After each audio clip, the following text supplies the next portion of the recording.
नमस्कार। आप सुन रहे हैं YouTube चैनल अर्थशास्त्र, जहां हम वैश्विक अर्थव्यवस्था, भू राजनीति और अंतर्राष्ट्रीय मामलों को बिल्कुल सरल भाषा में समझते हैं।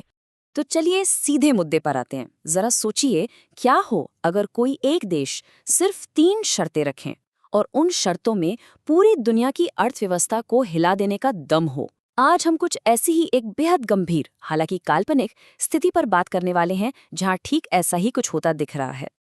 बिल्कुल। मिडिल ईस्ट में एक नया संकट खड़ा हो गया है, जिसमें ईरान, अमेरिका और इजराइल सीधे सीधे आमने सामने हैं और हालात आप कह सकते हैं कि बहुत तेजी से बिगड़ रहे हैं। जी हाँ, और ये एक ऐसा टकराव है जिसमें एक छोटी सी भी गलती की गुंजाइश नहीं है, वरना इसका खामियाजा पूरी दुनिया को भुगतना पड़ सकता है। तो चलिए सबसे पहले ये समझते हैं कि आखिर ये सब शुरू कैसे हुआ। इस आग की चिंगारी कहाँ से उठी? देखिए, इस काल्पनिक सिनेरियो की शुरुआत होती है 28 फरवरी 2026 से। इस दिन अमेरिका और इजराइल मिलकर ईरान पर एक बड़ा हवाई हमला करते हैं। उनका निशाना थे ईरान के न्यूक्लियर ठिकाने, और इस हमले में ईरान के सुप्रीम लीडर अली खामेनेई मारे जाते हैं। अब जाहिर है ईरान चुप नहीं बैठता। जवाबी कार्रवाई में वो इजरायली शहरों और खाड़ी देशों जैसे यूएई और कतर में जो अमेरिकी मिलिट्री बेस हैं, उन पर मिसाइलों की बारिश कर देता है। और बात यही नहीं रुकती, ये लड़ाई लेबनान तक फैल जाती है, जहां से ईरान का सहयोगी हिजबुल्लाह इजराइल पर रॉकेट दागना शुरू कर देता है। अच्छा, तो ये तो हुई लड़ाई की बात, यानी मिलिट्री एक्शन। लेकिन क्या ईरान सिर्फ जंग के मैदान में ही जवाब दे रहा है या डिप्लोमेटिक लेवल पर भी कुछ कर रहा है? बिल्कुल कर रहा है, और यहीं से ये पूरा मामला और भी ज्यादा पेचीदा हो जाता है। ईरान ने इस जंग को रोकने के लिए दुनिया के सामने 3 बेहद सख्त शर्तें रख दी हैं। 3 शर्तें? अच्छा, वो क्या है? ईरान के राष्ट्रपति मसूद पेजेश्कियन ने बिल्कुल साफ कर दिया है।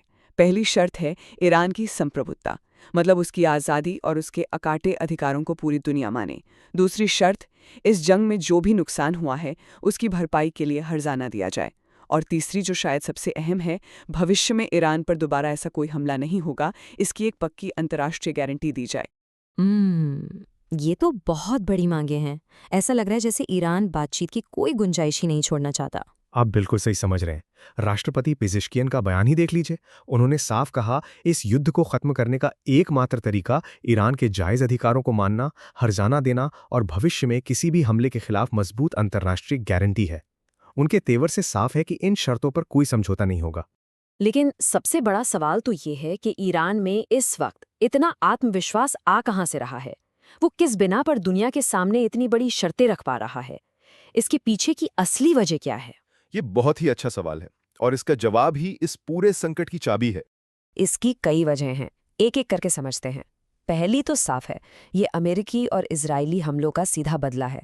दूसरी वजह, ईरान सालों से बहुत कड़े आर्थिक प्रतिबंध झेल रहा है और अब वो इस दबाव से बाहर निकलने का मौका देख रहा है।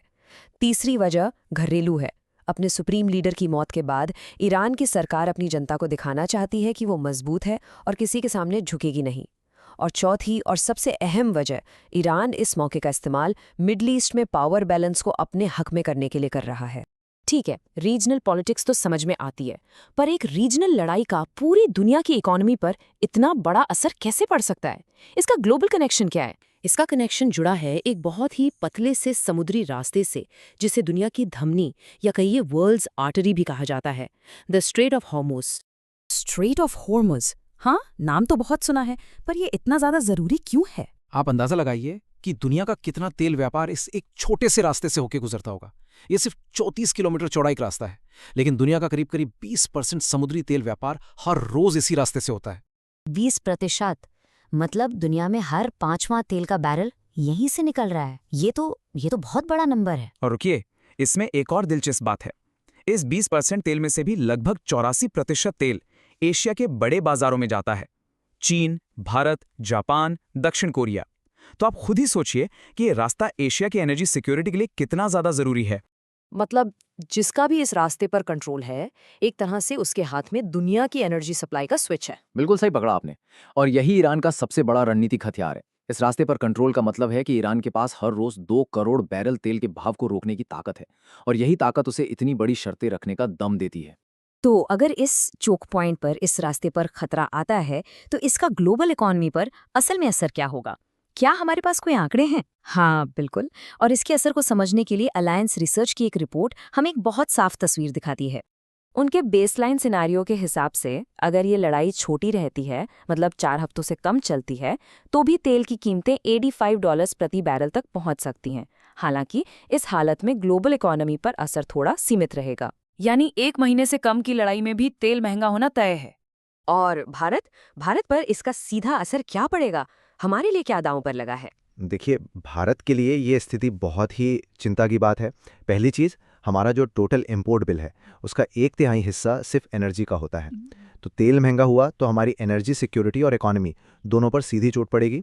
दूसरा, तेल और जहाज़ों का किराया बढ़ने से देश में महंगाई आसमान छू सकती है।